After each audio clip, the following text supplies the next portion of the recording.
Bonjour, on vous retrouve pour ce 4e numéro de Performance Tourisme, en direct avec nos deux experts, qu'on va retrouver dans quelques instants, Christian Mantéi et Stéphane Botz, qui sont derrière moi, et deux invités, Maud Bailly, directrice générale Europe du Sud Accor, et Quentin Briard, directeur général marketing, digital, technologie du Club Med. On va aborder un élément essentiel qui est le client. Que serons-nous sans client? Quelles sont les relations historiques entre les entreprises et le client? On s'aperçoit qu'il y a 50 ans, c'était l'entreprise qui imposait, au fond, son modèle aux clients sans savoir si les clients étaient satisfaits. Et aujourd'hui, on voit bien que le rapport de force est inversé. C'est le client qui impose ses désirs, ses demandes. Les réseaux sociaux, la digitalisation, le service, tout ça sont des aspects qu'on va aborder pendant ce Performance Tourisme. On se retrouve tout de suite avec mes deux experts.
On se retrouve donc sur le plateau avec nos deux experts. Donc je rappelle, Christian Mantéi, président d'Atout France, senior advisor à Trim. Bonjour, Pascal. Et Stéphane Botz, directeur associé KPMG en charge du tourisme.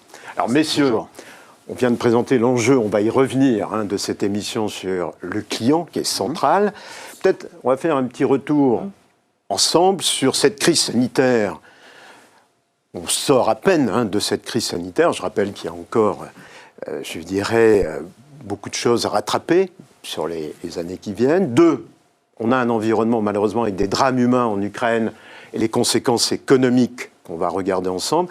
Je voudrais juste qu'on regarde peut-être, Stéphane, oui, si tu en es d'accord, un petit peu 2021, une photographie de ce qui s'est passé en 2021. Soyons clairs, sur 2021, on sait que le premier trimestre a été compliqué puisqu'il y avait déjà soit le Covid qui était présent avec aucun touriste en montagne et des salons qui ont eu du mal à reprendre sur le premier semestre.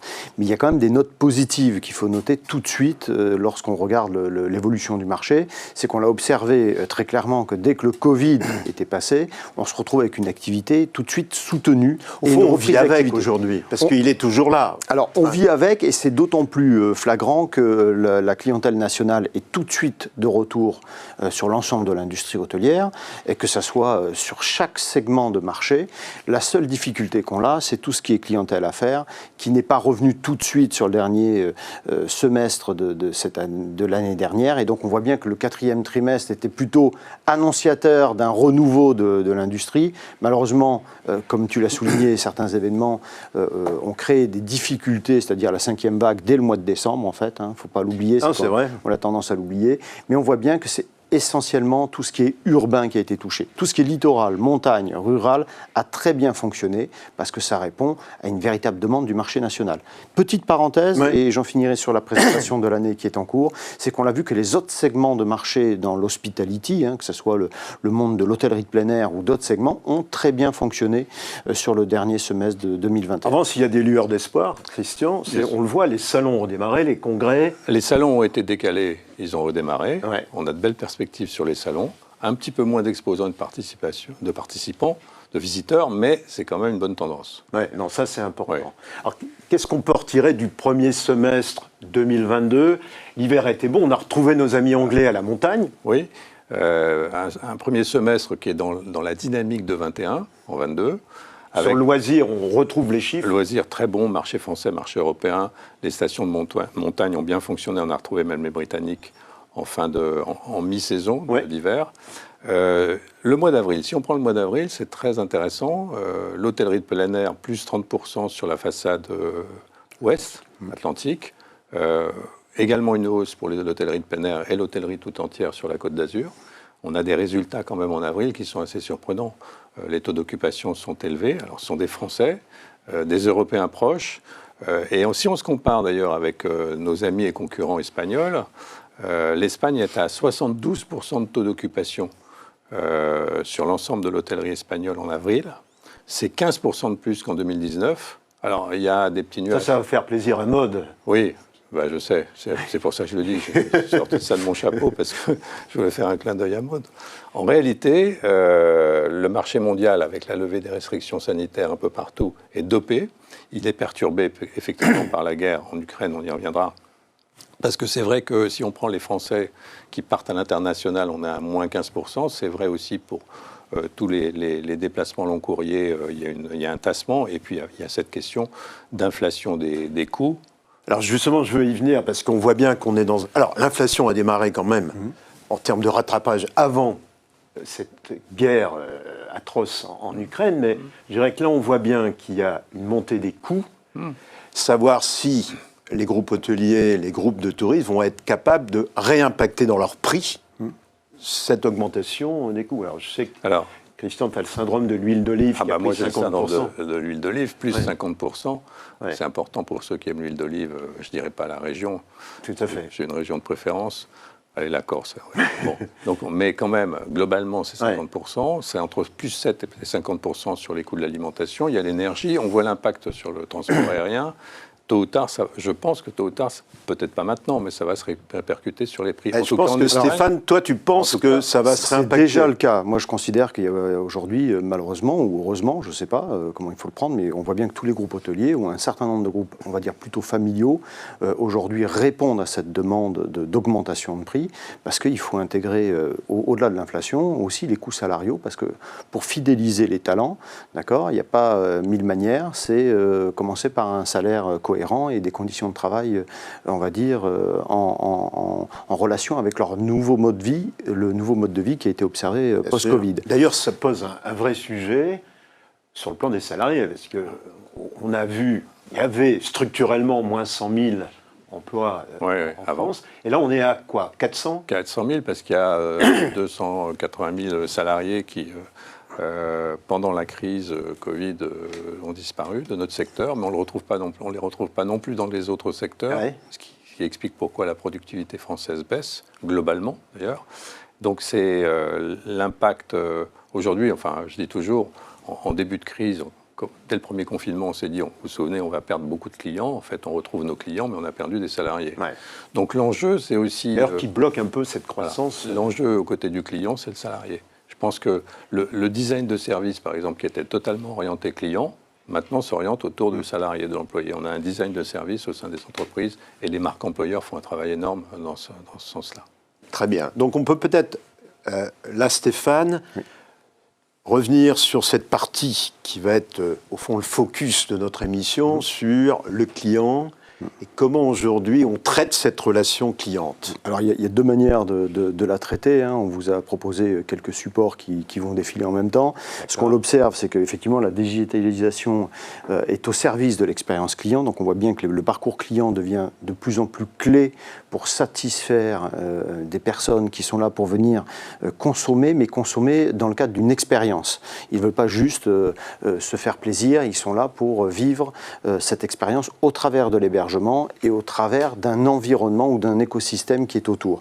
Et on voit bien que l'enjeu aujourd'hui pour les sociétés, c'est bien sûr d'améliorer l'expérience client et la satisfaction client, mais c'est également de se réapproprier la donnée client, parce que c'est devenu l'enjeu de la fidélisation client pour éviter tout ce qui est problématique d'outillés et de commissions qui sont payées à ces groupes. Et donc l'objectif de cette meilleure connaissance client, soyons clairs, c'est la personnalisation du service, c'est vendre des services complémentaires. C'est pour ça que je considère qu'aujourd'hui, l'augmentation du prix moyen passe aussi par une nouvelle expérience client qui permet d'augmenter ce prix moyen. Et tout ça dans un but de fidélisation. D'accord ? Ça, c'est ce qu'on observe dans le parcours client. Le deuxième phénomène qu'on observe, c'est le digital qui est un levier d'optimisation aujourd'hui dans la gestion et dans les opérations. Ça veut dire qu'on ne peut plus se passer aujourd'hui d'outils pour simplifier les process, faire en sorte que le personnel fasse moins d'administratif et soit pas face aux clients et réponde en fait à ce besoin qui consiste à satisfaire le client. On le voit dans certains groupes hôteliers, des mises en œuvre qui sont très fortes dans ce domaine-là.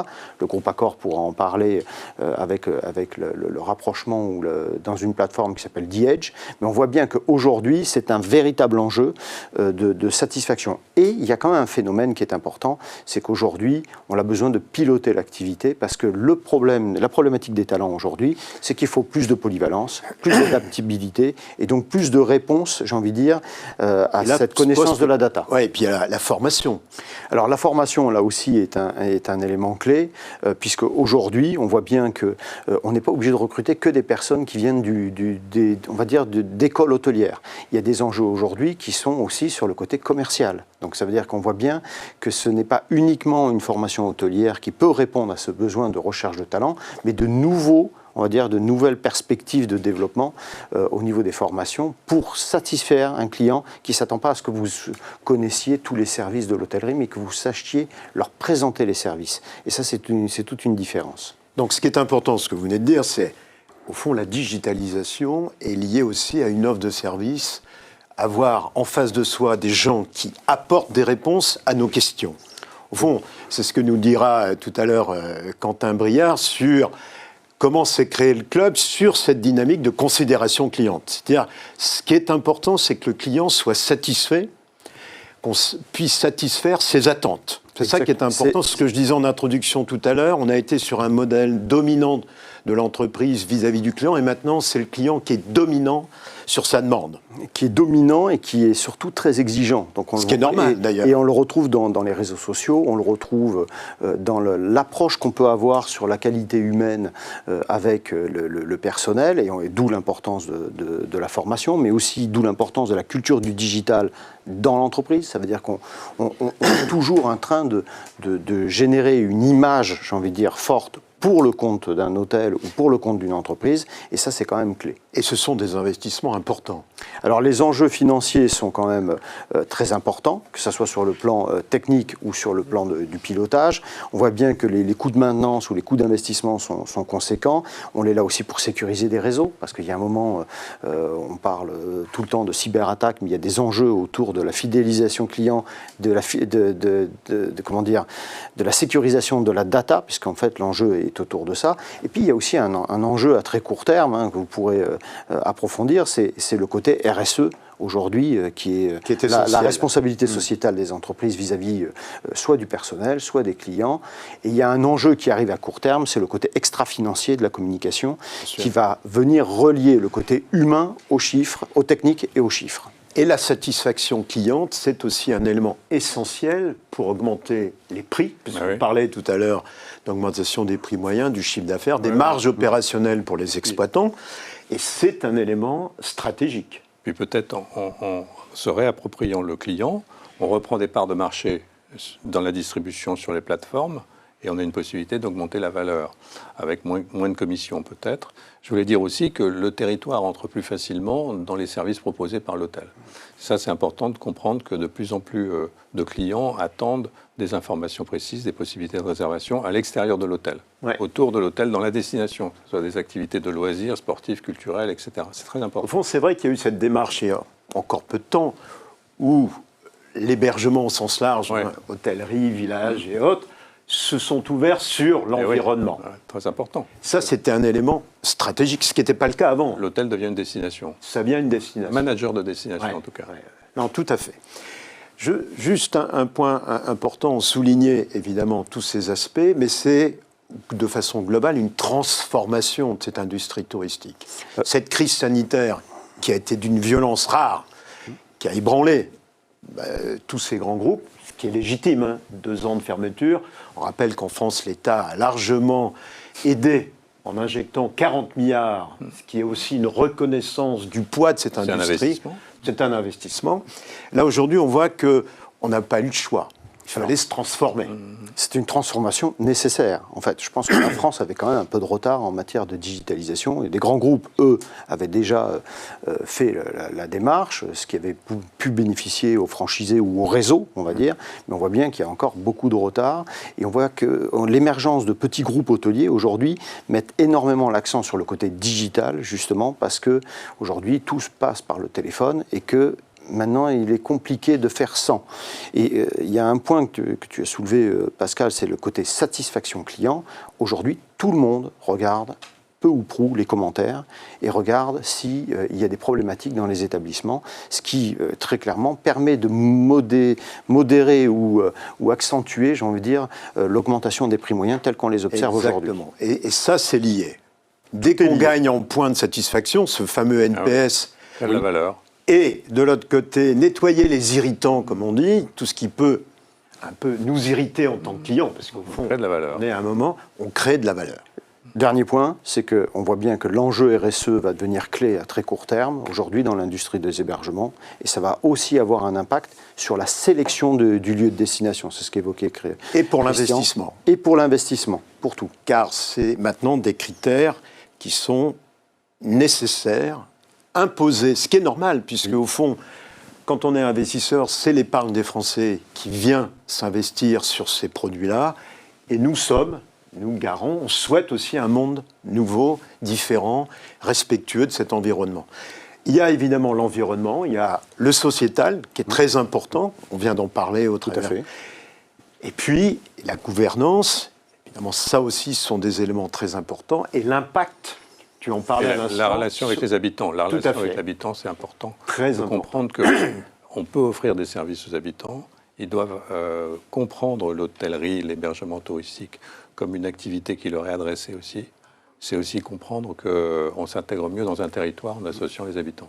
Et tout ça a beaucoup bougé. On va bientôt finir cette première partie. Mais je veux dire, ce qui est intéressant, c'est que le client dont on parle, on l'a toujours cloisonné loisir à faire, mais il est dans les deux. On arrive loisir, on repart à faire, on arrive à faire, on repart loisir. Donc c'est vrai que cette communication-là, le télétravail, tous ces éléments ont modifié notre façon d'appréhender le client. Et c'est ça qui est passionnant et c'est ce qu'on va découvrir maintenant avec nos invités. Merci messieurs, à tout de suite. Merci Pascal.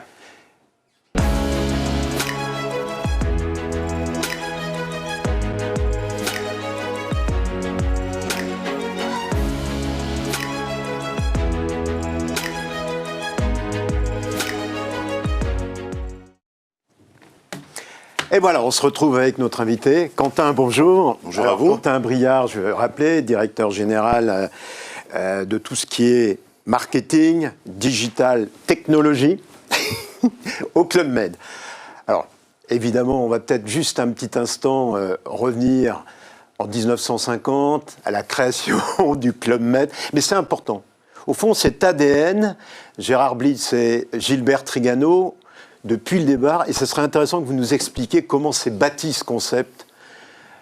Alors, il est parti d'une idée que je vais résumer par ces mots, par les mots de Gérard Blitz, en 1950, qui était de dire que le but dans la vie, c'est d'être heureux. Le moment pour être heureux, c'est maintenant, et le lieu pour être heureux, c'est ici. Et toute l'idée du Club Med est partie de cette idée qu'après-guerre, il fallait retrouver le sourire, le bonheur. C'est une association à but non lucratif au lancement. Et puis progressivement, l'entreprise s'est construite, s'est internationalisée, mais toujours sur cette même idée qui était de libérer les contraintes de l'individu pour qu'il puisse se ressourcer et retrouver les bonheurs originels. Et finalement, on n'est pas dans la même situation qu'en 1950, heureusement. Non. Mais cette idée-là résonne fortement après Covid, et nos clients l'ont bien compris. Oui, alors c'est important, moi qui suis, vous le savez, un grand fan de Brillat-Savarin, c'est ce qu'il disait aussi. Au fond, le plus grand plaisir, c'est la satisfaction du client à partir du moment où il est dans mon établissement. Et je trouve que c'est un élément qu'on a oublié au fil du temps. Et au fond, je rappelais tout à l'heure en introduction que le modèle, dans les années 50, 60, 70, quand on a vu émerger toute l'offre, évidemment le Club Med, mais Novotel avec Gérard Pélisson et Paul Dubrul, Pierre et Vacances avec notre ami Gérard Brémond, tout ça, c'est un modèle qu'on imposait en considérant que ce qu'on allait proposer était mieux que ce que les gens avaient chez eux. Et au fond, on a vécu de nombreuses années sur ce modèle, et vous êtes à l'inverse, vous pensez que c'est maintenant un rapport de force totalement différent, où le client a inversé ce rapport de force dans l'exigence et sa demande. Oui, tout à fait. On disait dans les années 80 que le client était roi. Ce qui était une hérésie, puisque les entreprises avaient le pouvoir sur le client. On est dans un monde aujourd'hui, depuis quelques années, où le client a pris le pouvoir sur les marques, les entreprises, et on doit s'attendre à ce que ce phénomène s'amplifie encore. Le Web 3.0, c'est finalement les consommateurs prenant la gouvernance du web de demain. Donc on est clairement dans cette mouvance qui, je pense, est une bonne mouvance pour les consommateurs.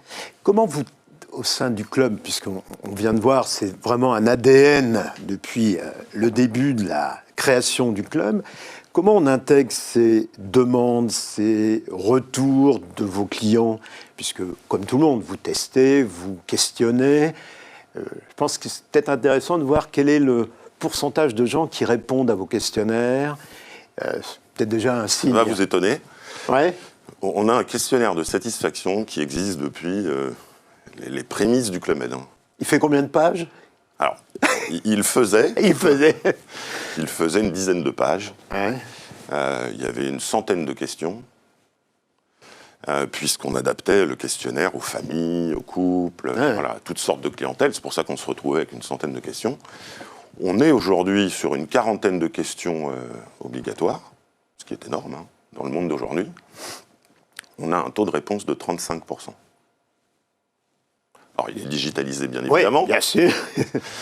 Et ça, c'est le questionnaire après séjour. D'accord. Où l'on mesure la satisfaction service par service pour continuellement améliorer l'expérience, où on mesure le NPS, où on mesure la satisfaction globale. Et ensuite, on a, parce que les parcours se sont digitalisés fortement, on a bien évidemment des enquêtes de satisfaction en amont, à chaque point de contact avec le Club Med, qu'ils soient digitaux ou qu'ils soient avec nos équipes commerciales. D'accord. Donc chaque point est surveillé avec attention pour traiter les irritants, mais aussi regarder les hauts niveaux de satisfaction que nous avons. Oui, par rapport à la clientèle internationale qui est très présente chez vous, donc vous avez des traitements différents pour justement faire remonter toutes ces informations, ou c'est exactement le même? Parce qu'il y a des sensibilités différentes pour les Brésiliens, la clientèle asiatique ou européen? Sur les mesures de satisfaction, nous avons un système global qui est donc le même sur l'ensemble des marchés, à l'exception de la Chine, qui a un écosystème digital, comme vous le savez, qui est totalement différent. Si vous regardez, si vous mettez sur une carte l'ensemble des logos que nous utilisons au quotidien, donc je ne vais pas citer les marques, mais que ce soit sur l'utilisation d'Internet, que ce soit sur les réseaux sociaux, les logos seraient totalement différents entre le monde hors Chine et la Chine. Donc nous avons un système spécifique pour la Chine, sinon dans le monde entier, nous avons la même mesure de satisfaction. Ce qui change énormément, c'est l'adaptation du produit, fonction du pourcentage de nationalité que nous pouvons avoir. Je prends l'exemple des Brésiliens, qui ont été encore cette année 15 000 à venir dans les Alpes. Ouais, c'est incroyable. On était ravis de les voir aux Arcs. Qui est la meilleure année brésilienne dans les Alpes pour nous. Hein, incroyable. Voilà, pourtant une année atypique. Et clairement, nous adaptons les horaires. Nous avons des Portugais qui viennent en nombre au mois de janvier pour les accueillir.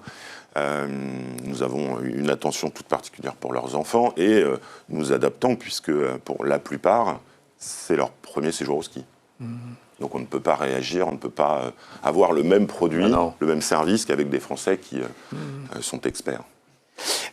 Important, c'est de motiver le personnel. C'est-à-dire comment vos équipes, les chefs de village, et ainsi de suite, sont motivés pour toujours améliorer au plus près le service auprès des clients. Quel est le... C'est pas difficile puisque c'est l'ADN de. Non, je sais bien, mais en permanence, il faut. Et un chef de village a toujours dit que un géo heureux, donc un employé, un gentil organisateur heureux, rendait 10 clients heureux. C'est le motto quotidien de nos équipes, et ils sont incentivés sur la satisfaction. Ouais, c'est un peu ma question. Bien évidemment. C'est ça qui est important. Depuis toujours. Ouais. Donc on a en rémunération spécifique adaptée à la satisfaction de chaque trésor. Donc c'est la fierté aussi de travailler pour le Club Med, fidélisation des équipes, c'est ça aussi qui est... Fidélisation et, je dirais, carrière. Oui. Et un exemple concret, au comité de direction Club Med, aujourd'hui, nous avons 2 anciens chefs de village qui sont partis du mini-club, qui ont progressé, qui ont été chefs de village et qui ensuite ont eu en charge des BU opérationnels et sont arrivés au comité de direction générale après. Voilà. Et c'est ça le Club Med, c'est qu'on a des évolutions de carrière possibles. On peut passer des opérations commerciales, du commercial aux opérations. C'est ce qui fait le bien-être de nos équipes aujourd'hui. Alors, on en parlait tout à l'heure, c'est de l'investissement. Tout ce qui est digital, technologie, ça c'est votre responsabilité. C'est ma responsabilité aujourd'hui. Voilà.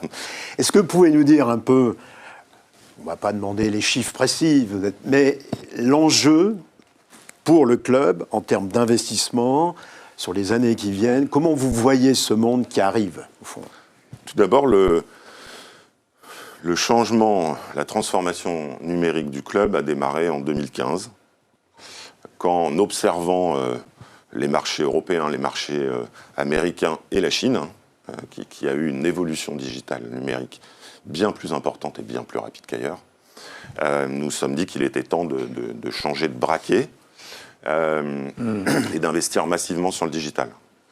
Et la première décision du comité de direction générale a été de créer un département qui rassemblait, et qui rassemble toujours aujourd'hui, celui que je dirige, le marketing, donc la marque, le CRM, les réseaux sociaux, les produits digitaux, le développement de produits, le site web, les applications, les produits utilisés par nos commerciaux, la data, et puis l'architecture technique, réseau, infrastructure, la DSI, telle qu'on l'a souvent appelée.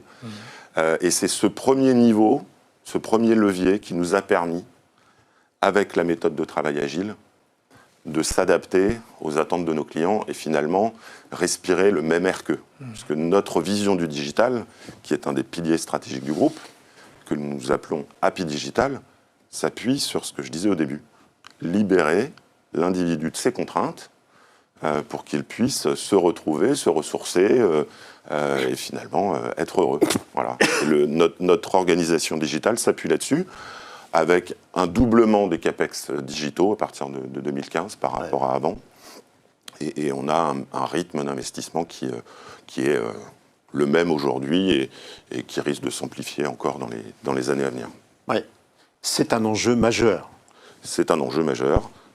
Nous devons encore une fois respirer le même air que nos clients. Notre objectif n'est pas d'être une tech first, voilà, une entreprise de technologie, on est une entreprise humaine. Notre ADN, c'est l'humain, c'est le service, c'est la satisfaction, la considération, je dirais même. Mais par contre, on doit s'adapter aux nombreuses demandes et faciliter l'expérience. Et je vais prendre un exemple que nous avons réalisé ces dernières années. Quand vous avez réservé un séjour, nous faisons tout pour vous offrir en amont de votre arrivée tous les éléments qui feront qu'à votre arrivée, vous aurez le moins de choses à faire possible, et même rien à faire si ce n'est profiter de vos vacances. Le ski, on va vous demander de renseigner votre niveau, votre poids, taille de chaussures, et à votre arrivée, le ski pass sera dans votre chambre, et dans votre casier chauffé, vous aurez vos chaussures, vos skis réglés, et vous pouvez, dès la première seconde, profiter de vos vacances. Voilà. Donc le digital est pour nous un levier pour amplifier l'émotionnel des vacances. Au fond, c'est au service d'une stratégie que Henri Giscard d'Estaing a menée depuis un certain temps sur la montée en gamme du club. Au fond, c'est comment je peux améliorer le service, la satisfaction, les prix. Bon, c'est aussi ça qui est important. On voit qu'il peut y avoir souvent une asymétrie entre ce que l'entreprise projette ou ce qu'elle pense satisfaire en termes et comment les clients sont satisfaits de cette entreprise. Comment pour le Club Med, entre ce que vous pensez de satisfaire la clientèle et comment votre clientèle pense être satisfaite du service Club Med. Est-ce que vous êtes au plus près? Comment vous impliquez vos clients dans vos choix, peut-être, et ainsi de suite. C'est ça qui me paraît important. Je dirais que dans cette montée en gamme qui est aujourd'hui achevée, terminée depuis quelques années, nous sommes à 95% de capacité 4 tridents et notre gamme Luxe Exclusive Collection. La satisfaction n'a pas cessé d'augmenter finalement depuis 10 ans. C'est notre premier, en dehors de la rentabilité, qui est aussi un facteur important dans le tourisme notamment. Mais la mesure de la réussite de cette montée en gamme a été la satisfaction de nos clients. Et aussi des nouveaux clients, puisque cette montée en gamme s'est accompagnée par un recrutement d'une nouvelle clientèle et continue de l'être.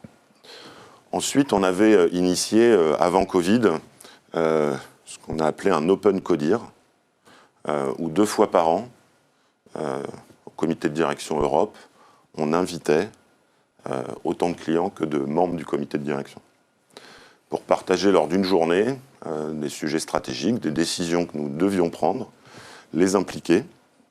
Nous avions aussi, par exemple, été dans 2 resorts que nous allions ouvrir, qui étaient en pleine construction, pour leur faire visiter en avant-première, mais surtout récupérer leur point d'étonnement, leurs conseils que nous avons adaptés et que nous avons pris en compte. Voilà, c'est aussi ça le Club Med, c'est d'être très proche de nos clients. Et encore une fois, ce que nous appelons le GEM Feedback, c'est-à-dire notre questionnaire de satisfaction, nous aide au quotidien à définir le produit de demain.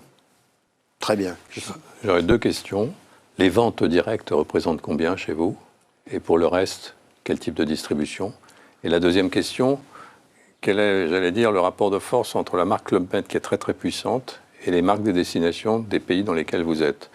Au fond, on choisit le Club Med, j'imagine, puis la destination, ou c'est un mix, ou comment ça se passe? Et selon les pays, vous comprenez que derrière ma question, où se place la France par rapport à vos clients, par rapport à d'autres pays et destinations?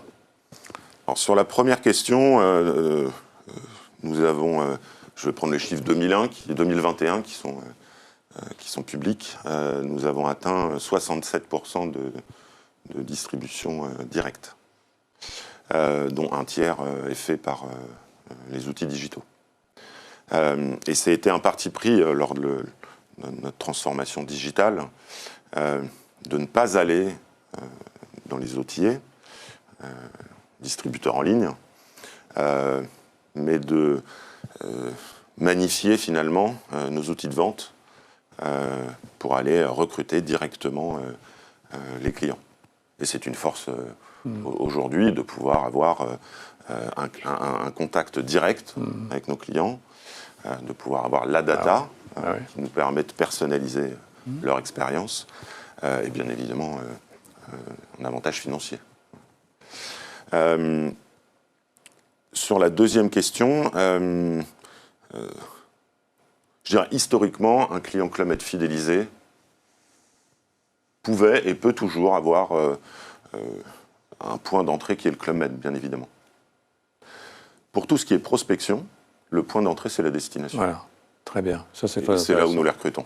Très intéressant. Parce que, digitalement parlant, notamment sur les recherches mots-clés, le premier mot-clé utilisé quand on réfléchit à ses vacances, c'est le mot-clé de la destination.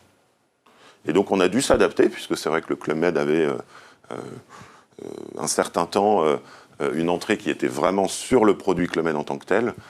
Aujourd'hui, pour recruter des nouveaux prospects, on va les chercher sur la destination. Pour être encore plus précis, Brésil, par exemple, c'est France ou Courchevel ou d'autres stations?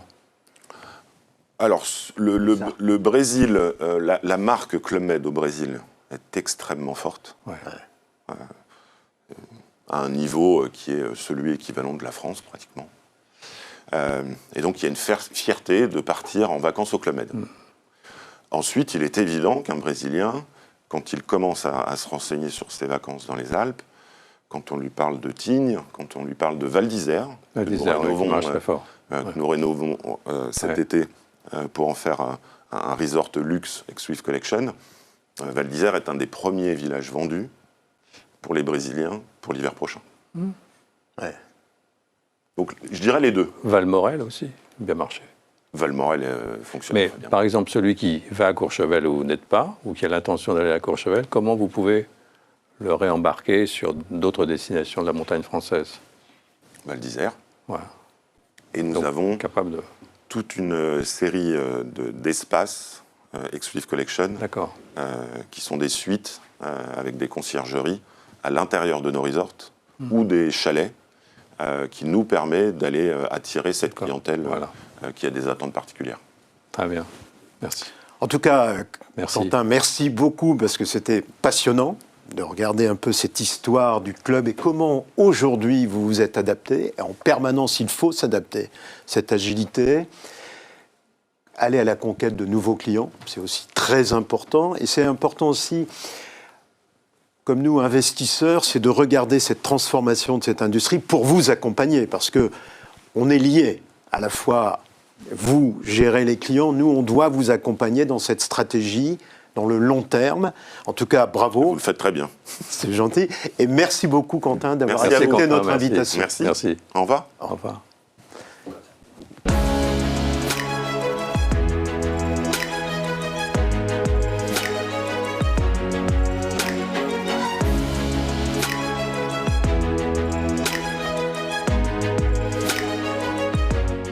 Corsica.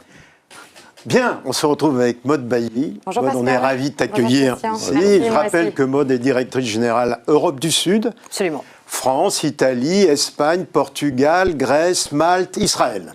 Dont la Corse, Christophe. Oui, merci. Ah, on a mis la Corse dedans. Oui, j'ai entendu que c'était important pour Christian Mantelli. Maud, ce qui est important, donc on vient de voir avec Quentin Briard. Ouais, je trouvais très intéressant. Passionnant, hein. Ouais, passionnant. Oui.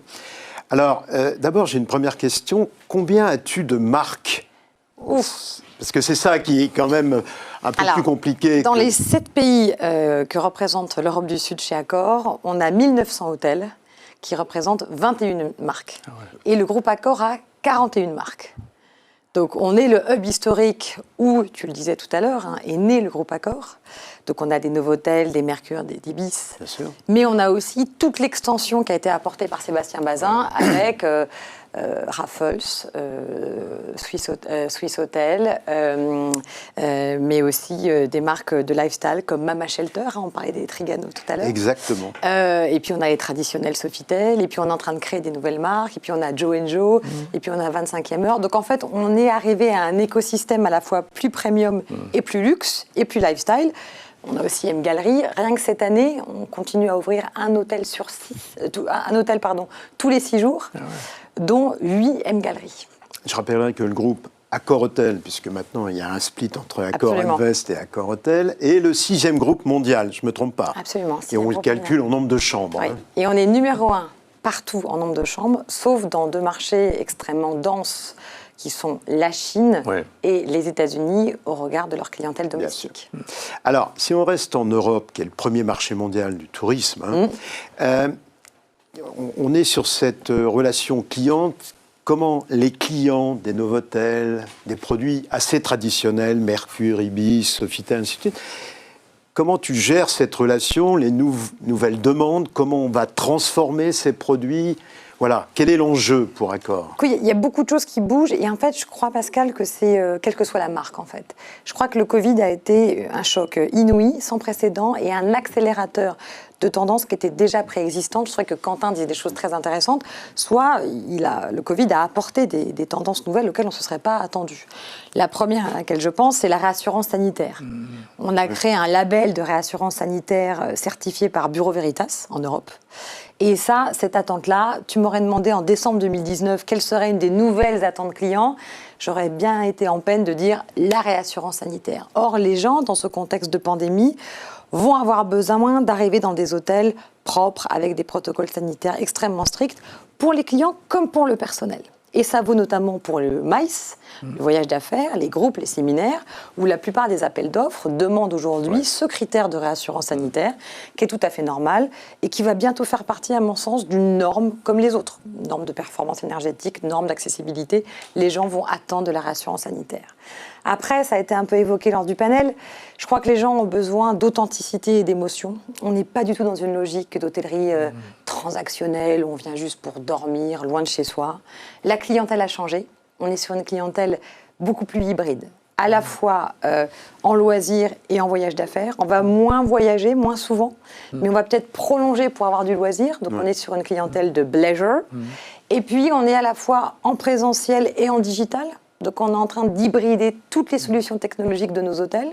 On a déjà équipé 50% de notre parc en Europe du Sud avec un outil qui s'appelle All Connect, qu'on a développé avec Microsoft, qui permet en fait d'avoir des séminaires d'entreprises différents, c'est-à-dire en présentiel et en ligne.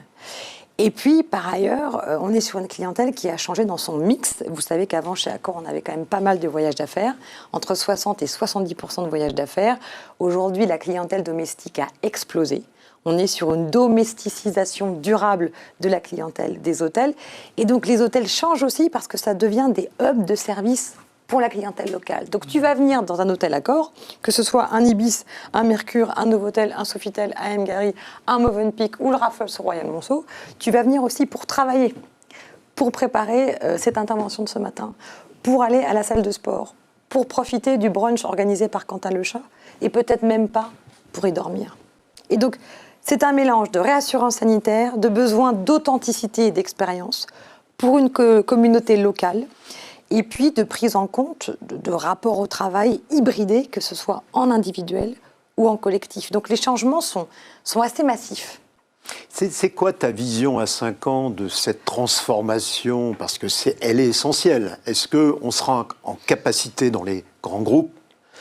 Parce qu'on peut, de temps en temps, on critique un peu ces grands groupes en disant qu'ils ne sont pas suffisamment agiles, transformer le modèle. Et tu es en train de nous démontrer que si. Non seulement on peut transformer, mais en plus on a la surface pour. Je peux te dire que la crise a, je l'espère, démontré à nos propriétaires que l'échelle est synonyme de force. Force en termes de négociation d'aide, force en termes de protection, force en termes d'accompagnement, de pédagogie, de soutien. Pour moi, l'hôtellerie de demain, je trouvais très intéressant ce que disait Quentin du Club Med. Avant d'être patronne opérationnelle de l'Europe du Sud, j'ai été en charge de la transformation digitale et commerciale monde du groupe Accor. Et c'est vrai que l'hôtellerie a l'habitude des chocs. Les OTA ont été une forme de choc. L'émergence d'un nouveau produit d'hôtellerie avec Airbnb est venue de manière darwinienne, très saine, repenser l'expérience de l'hôtellerie. Aujourd'hui, on a la crypto-monnaie, on a la reconnaissance faciale, on a toutes les nouvelles technologies avec le design UX qui viennent repenser l'hôtellerie et en fait nous pousser à finalement s'adapter en permanence à ces chocs. Pour moi, le vrai choc qui arrive, c'est le besoin de réconcilier l'hôtellerie, qui est un secteur quand même plutôt perçu comme prédateur. Prédateur vis-à-vis de son environnement, en termes de ressources, en termes d'ancrage dans la communauté, de réconcilier cette hôtellerie avec une transition écologique durable. Ouais. Moi, ma conviction absolue, c'est que l'hôtellerie de demain sera durable et soutenable ou ne sera pas. On est au tout début d'une transition dont on perçoit seulement les prémices. On a aujourd'hui 64 lois, rien que sur le territoire européen, qui sont en train d'être revues pour intégrer des normes et des obligations environnementales. On a la pression de l'opinion, des ONG avec le greenwashing, du marché, et c'est ça qui est intéressant. La transition écologique, notamment pour l'hôtellerie, vient de la finance. Et puis, on a aussi les clients, les talents. On parle beaucoup du besoin de garder et de faire grandir des talents. On est une entreprise de service. Les gens vont choisir Accor aussi parce qu'on aura su être pionnier dans le virage d'une transition écologique responsable pour l'hôtellerie. Et donc, on a mis en place une feuille de route, je peux t'en parler si tu veux, qui est extrêmement exigeante. Parce que si on ne prend pas ce virage, Pascal, et ça va au-delà du plastique et autres, si on ne prend pas ce virage, dans quelques années, on sera dépassé. Et je t'assure que pour acculturer une communauté de propriétaires, une communauté de directeurs d'hôtels qui savent parfaitement faire leur travail, mais qui ont peut-être du mal à décrypter le décret tertiaire, où en France, d'ici le 30 septembre 2022, va falloir renseigner les données afférentes à la performance énergétique de ton hôtel, je t'assure que là, on est content d'être dans un grand groupe parce qu'on a cette force de pédagogie, d'accompagnement et d'acculturation. Alors, on parlait justement avec Quentin tout à l'heure sur cette relation avec les clients. Comment je mesure leur attente, comment j'y réponds, tu vois, les petits irritants, la transformation. Comment chez Accor ça se passe, en tout cas dans ta direction? Écoute, nous, il y a plusieurs choses. Déjà, sur les irritants du quotidien, on est vraiment obsédé par la satisfaction client et on l'a traduit dans un outil qui s'appelle Voice of the Guest, VOG, V-O-G. Et en fait, Voice of the Guest scanne chaque jour tous les commentaires et toutes les revues clients sur tous les hôtels Accor.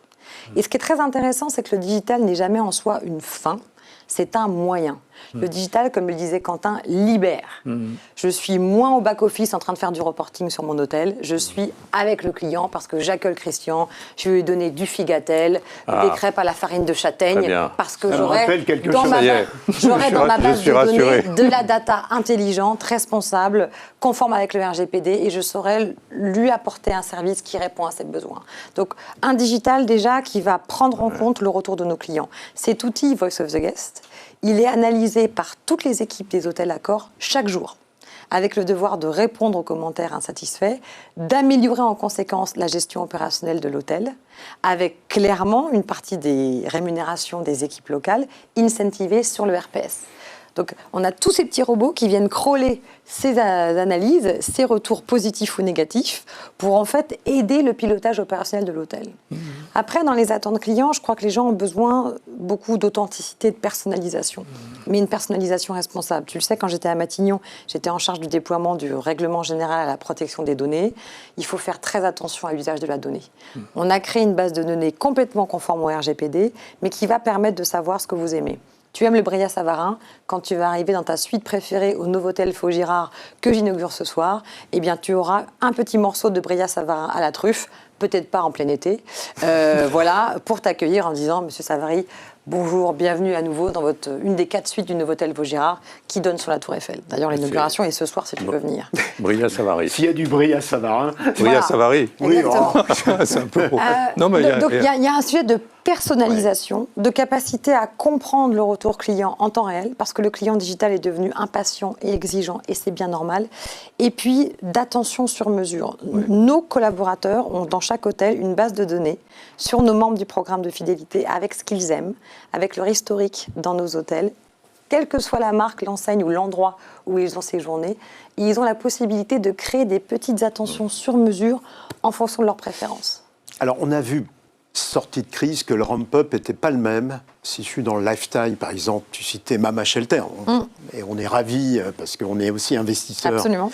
Et on vient, je le cite, on a ouvert le Mama Shelter de Lisbonne. Paris, la Défense. Paris, la Défense, que j'ai vu. Qui est le plus grand, 211 chambres, 3 restaurants, et c'est... Rien que sur un an glissant, on a eu Mama Shelter de Rome, Mama Shelter de la Défense et Mama Shelter de Lisbonne. Exact. Et d'ailleurs, à la Défense, j'ai vu qu'il y avait un sport-bar. Exact. Et je voulais en parler. Je suis allée visiter et je vous fais C'est remarquable. très bien.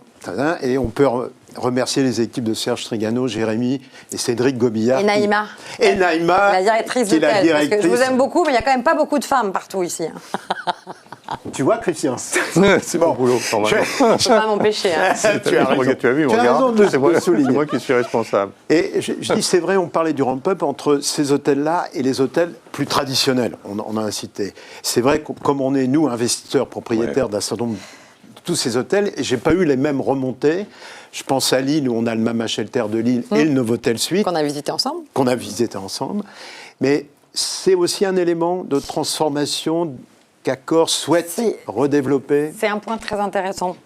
Déjà, le lifestyle démarre très fort et redémarre encore plus fort parce que le lifestyle, et Serge Triano le dit très bien, Mama, c'est la Mama qui vous accueille. Et en fait, un Mama Shelter, c'est un hôtel où on va venir d'abord avoir une expérience de convivialité, de restauration, et ensuite, sur un malentendu, on va rester dormir. Oui, tu as raison, c'est d'abord un restaurant. Et c'est ça qui est très intéressant. En plus, il y a, dans le même esprit du génie du club, un souci d'identifier des personnes qui servent avec le cœur. L'hôtellerie, c'est quand même d'abord et avant tout un métier de service. Ouais. Le digital sera toujours un moyen pour renforcer l'expérience, mais on ne remplacera jamais les gens par des robots dans les hôtels, sinon on loupe l'ADN de l'hôtellerie. Et donc, dans les mamas, on a un poids de la restauration qui peut aller jusqu'à 60% du revenu total d'un hôtel par rapport à l'hébergement. Et en gagnant de l'argent. Et en gagnant de l'argent.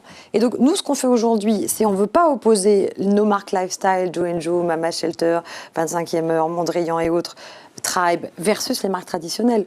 On observe une lifestylisation des marques traditionnelles, dont la plupart des projets de rénovation incluent cet élément, ce paradigme qui est né de l'intelligence du lifestyle, c'est-à-dire faire de l'hôtel un lieu de vie. Ce soir, j'inaugure le Novotel des Vaugirard, vous êtes tous les bienvenus. Il y a au rez-de-chaussée un bar extrêmement convivial. Il y a un rooftop, qui était l'ADN de Mama Shelter, avec des cocktails signature assez fabuleux. Il y a 4 suites devant la Tour Eiffel. Il y a des espaces de communautés conviviaux. Dès qu'on rentre dans le lobby, on est dans une expérience. Donc en fait, le lifestyle a eu cette vision de l'hôtel comme lieu de vie ouvert à la communauté locale, avec une part de divertissement et de restauration très forte. Et aujourd'hui, on le voit dans toutes les ouvertures, dans tous les projets de restauration, dans tout le renouvellement des marques traditionnelles, j'ai cette dimension-là. Est-ce que l'hôtellerie ne devient pas potentiellement un producteur artistique et culturel? Je pense au design, mais pas seulement. Il y a un potentiel d'ouverture à la culture, de production même, qui permet aussi de jouer un rôle dans le territoire, la destination directement. Ah bah, moi, si tu veux, là, Christian, tu parles à mon cœur. Hein. J'ai inauguré, j'ai eu la chance d'inaugurer, il y a une semaine, le M Gallery de Colmar. Et vous savez, à Colmar, il y a Bartholdi, qui est natif de Colmar. Et alors, je vous invite vraiment à aller visiter ce joyau. Il a été accompagné par un cabinet de design exceptionnel, des propriétaires très exigeants en termes de beau. Et vous avez un visage suspendu dans le lobby qui reprend le visage de la Statue de la Liberté de Bartholdi. Il y a des œuvres d'art partout. M Gallery, l'ADN de la marque, c'est vraiment l'art. Faire de l'hôtel un lieu où la communauté locale, où les voyageurs étrangers viennent s'imprégner de l'art local. La marque 21C, qui est américaine, qu'on a aussi achetée au sein du groupe, grâce à Sébastien Bazin, fait des hôtels carrément des galeries vivantes. Voilà. Et donc, moi, je crois beaucoup au fait que l'hôtel demain est un lieu de service diversifié où tu vas venir faire du sport, de la restauration, du coworking, parce que beaucoup de gens disent qu'on ne travaille plus de son bureau. Mais tout le monde ne peut pas travailler de chez soi. Non. Et donc, on va aussi pouvoir travailler avec nos espaces Wojo, nos espaces de coworking, depuis les hôtels, et puis avoir, dans des moments un peu de grâce, accès à la culture. Non, mais c'est juste, on est dans l'hébergement au sens large. Au fond, un hôtel, du bureau, ça, c'est de l'hébergement. Et on a même vu, nous, des immeubles de bureaux où il y a de l'hébergement à l'intérieur. Il y a de la restauration. On voit bien qu'il y a une mixité. Ce qui est important, c'est des lieux d'énergie. C'est Philippe Stark qui disait... Moi, j'y crois beaucoup. Les mamas, c'est d'abord un lieu d'énergie. Je suis attiré, aimanté, et j'y reste. Au fond, quand on est dans un mama, on sort de sa chambre pour aller voir ce qui se passe ailleurs, pour découvrir, échanger. Exactement. Et mais moi, mon pari, c'est important. que tous mes hôtels Accor, en Europe du Sud et ailleurs, deviennent des lieux de vie. Parce qu'au fond, un hôtel, c'est quoi? 60% de nos hôtels sont en cœur de ville. Donc, il y a une dimension de poumon. C'est le cœur qui bat dans le tissu économique de la ville, qui le fait vivre aussi. Il y a une dimension de rayonnement. parce que s'il y a de l'art local ou de la gastronomie dans une table, voilà, c'est vraiment. C'est aussi un lieu de refuge. On a quand même 1 million de personnes qui ont été hébergées grâce à nos propriétaires dans les hôtels Accor. On a plus de 15 000 réfugiés ukrainiens dans les hôtels.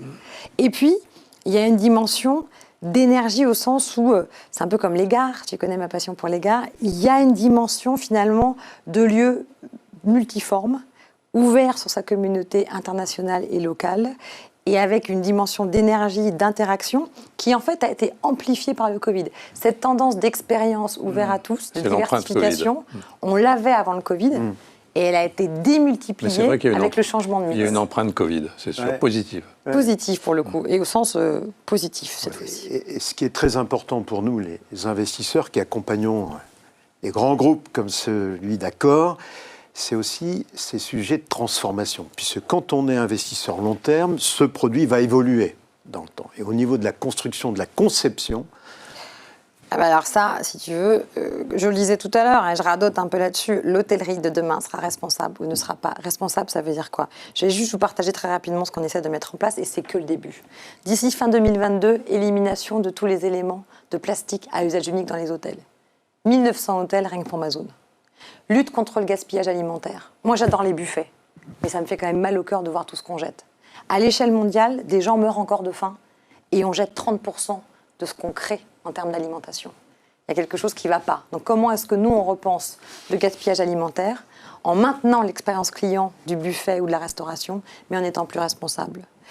Empreinte énergétique des bâtiments, pour les rénovations, pour les nouveaux projets, essayer de construire d'emblée des nouveaux hôtels, et j'ai de très beaux projets qui vont sortir de terre là, en pleine harmonie avec leur environnement.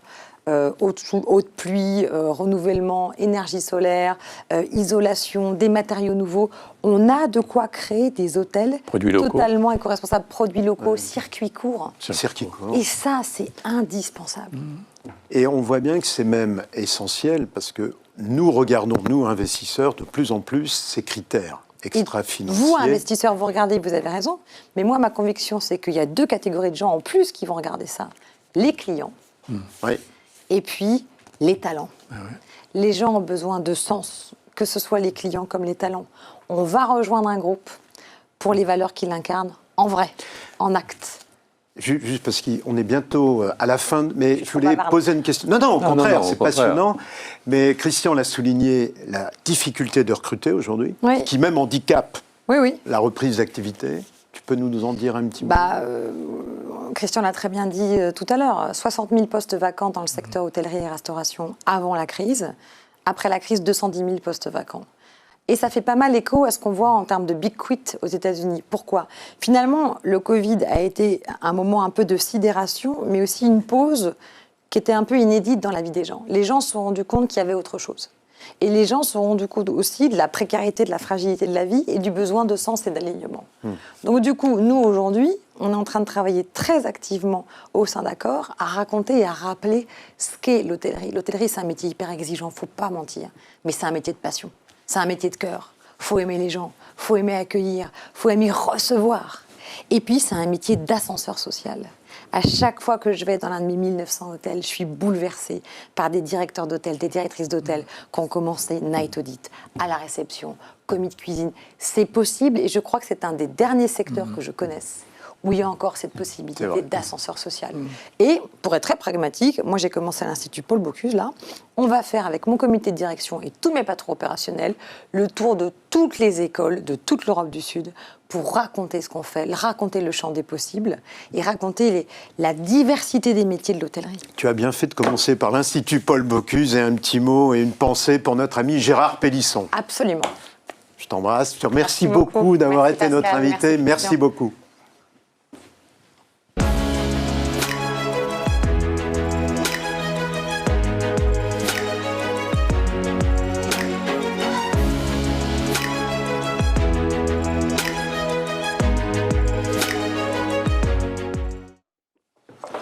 Eh bien, nous nous retrouvons pour tirer un peu les conclusions, messieurs, les experts, de cette 4e édition du Performance Tourisme centrée sur le client. Je trouve que c'était passionnant, en tout cas, que ce soit Maud qui vient de finir son interview et Quentin Briard tout à l'heure. Qu'est-ce que vous en retenez d'abord des... Moi, j'en retiens 3 axes. C'est que je comprends que l'hôtellerie ne peut pas vivre sans des talents passionnés et engagés qui ont des possibilités d'évoluer de manière très forte dans l'industrie hôtelière. Il y a un sujet de satisfaction client et donc de maîtrise de la data. Ça, c'est quand même clé. Et ensuite, il y a aussi le changement du mode de consommation. On parlait de choses physiques et digitales. Il y a un terme très ancré dans le métier qui dit le figital. Et on voit bien que ça répond aujourd'hui à la demande de la nouvelle manière de consommer. C'est-à-dire qu'on ne vient pas uniquement pour faire du business ou du loisir, on vient aussi pour une expérience client. Et c'est quelque chose qui répond actuellement à la demande de l'industrie et des consommateurs. On ne va pas tarder à basculer dans le métaverse. Ouais. Il y a des chances. Il y a des chances. Bon. Ce qui est important, là, on voit effectivement que cette crise sanitaire a accéléré les transformations. Ouais. L'un et l'autre de nos invités l'ont souligné.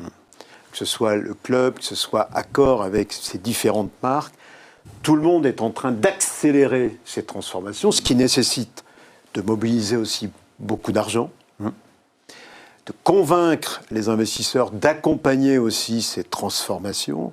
On voit bien tout ça, ce sont des éléments stratégiques pour le devenir de cette industrie touristique. Moi, ce qui m'a frappé, c'est qu'on a très peu utilisé le mot crise. C'est-à-dire qu'au fond, on a une crise qui, je l'espère, se termine, une nouvelle qui a commencé, là, malheureusement, en Ukraine, avec la guerre. Elle se chevauche, et au fond, le secteur s'est habitué à vivre depuis très très longtemps en crise, avec des crises territoriales quelquefois, pas forcément mondiales. Donc si on prend depuis 30 ans, le secteur a vécu beaucoup de crises. Et chaque fois, c'est résilience, rebond. Et j'ai l'impression aujourd'hui qu'on a une phase d'avance, en fait. Ce qui est intéressant dans ce webcast, c'est qu'avec la compétence des intervenants, la profondeur des analyses, l'énergie très forte, on a une phase d'avance. Au fond, on est des managers de crise. Comme on est en crise permanente... Moi, je dirais qu'on est des acteurs. Oui. Plus que des spectateurs. Oui. C'est ça qui est intéressant avec nos deux invités. On est des transforme. acteurs. Déjà dans la transformation, déjà effectivement on projette des modèles d'entreprise, de management, de relations ressources humaines très importantes aussi qui changent. On a des nouveaux profils de managers qui sont des créateurs aussi, toujours, mais avec un niveau de compétence, avec une capacité de s'adapter, d'agilité, qui permet de répondre à des situations de crise. Et en plus de la crise, Pascal, c'est que tu parles d'acteurs, mais en fait, on est aussi poussé par des consommateurs. Excusez-moi de l'expression qui revient pas mal sur la dialectique actuellement, c'est qu'on voit bien que les consommateurs nous poussent à faire évoluer nos produits, à les adapter, à répondre à des exigences aujourd'hui qui ne sont pas uniquement l'expérience client, ils veulent s'assurer qu'on réponde à des normes RSE, etc. Donc on voit bien qu'il y a cette évolution-là, est un mouvement de l'ensemble du marché, que ce soit les acteurs ou les consommateurs, et il y a un lien très fort qui se forme aujourd'hui autour de ça. Tout ça, c'est aussi des parts de marché, c'est c'est des emplois, c'est des territoires.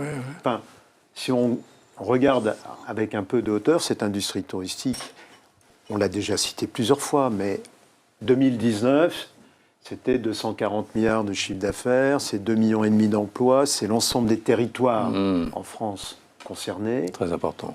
Et si on ne fait rien, le monde continue à bouger, à s'organiser, à se structurer, totalement. à développer une nouvelle offre, et ainsi de suite. Donc tout ce qu'on dit là, avec nos invités, c'est qu'en France, il y a des talents. Là, on parlait des grands groupes, Accor, Club Med, Pierre et Vacances et d'autres. Mais il y a aussi beaucoup d'entrepreneurs à taille humaine qui, là aussi, qui innovent. Et au fond, c'est ça qui est intéressant. On parlait de Mama, c'est Serge et Jérémy Trigano qui ont lancé Mama Shelter, avec difficulté d'ailleurs, parce qu'il fallait trouver les investisseurs pour accompagner. Aujourd'hui, ça a été repris par Accor, une marque forte, et tant mieux, ça va accélérer cette marque. Mais je dirais qu'il y a d'autres talents qui, en permanence, et c'est là où on doit aider, transformer et accompagner cette nouvelle offre.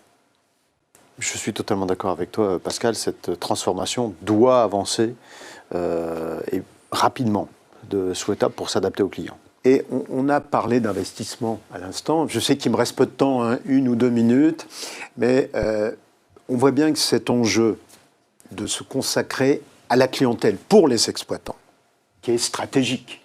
Au fond, à un moment, les opérateurs étaient à la fois dans l'immobilier et avaient délaissé. Là, on se voit, il est stratégique que ces grands opérateurs travaillent en osmose avec leurs clients, nouveaux produits, ainsi de suite, qui mobilisent beaucoup d'argent. Et on voit bien que l'asset light, quand on dit l'asset light, c'est effectivement mur et fond, d'un côté, porté par des investisseurs long terme, qui accompagneront aussi cette transformation, évidemment pour rémunérer cette épargne qui est mise là, et de l'autre côté, des exploitants qui vont investir, parce que c'est des montants importants, dans la nouvelle technologie digitale, et quand je disais avec même pas une caricature, le métaverse de demain, on voit déjà qu'il y a du travail, des investissements qui vont se faire. En conclusion, l'un et l'autre, comment vous voyez ces éléments-là évoluer ? Je vois ces éléments évoluer déjà positivement, parce qu'on voit que, et je rejoins Christian, c'est que l'industrie a toujours été résiliente. On a subi des crises, mais on a toujours été présent. Et ce qui fait la force de l'industrie aujourd'hui des hébergements en France, c'est la destination France. Il faut juste se rappeler qu'on a une histoire, on a une culture, et on a une gastronomie, on a un art de vivre, et c'est ce qui rend aujourd'hui la destination extrêmement attractive et qui fait que le tourisme survivra à l'ensemble des crises qui sont actuelles. Les résultats sont là, cette année, ils sont encourageants, en droite ligne de ce qu'on a vécu en 21. Les entrepreneurs sont là, y compris les femmes, je n'oublie pas. Oui, il ne faut pas oublier. Maud a raison d'ailleurs. Non, mais elle a raison. On l'a rappelé.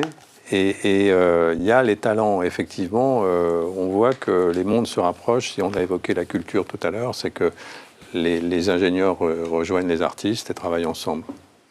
Et on voit bien que c'est aussi une industrie qui a sa croissance, qui redémarre. Et on voit bien que tous ces éléments vont dans un besoin de plus en plus important, une exigence, mais que les grands opérateurs et les opérateurs de taille plus modeste s'adaptent et travaillent durablement pour une nouvelle offre, que ce soit loisir ou affaires. On voit bien que c'est une mixité. Merci à tous, merci Pascal. à vous deux de nous avoir Stéphane. accompagnés pour ce numéro 4 et je vous souhaite une bonne journée.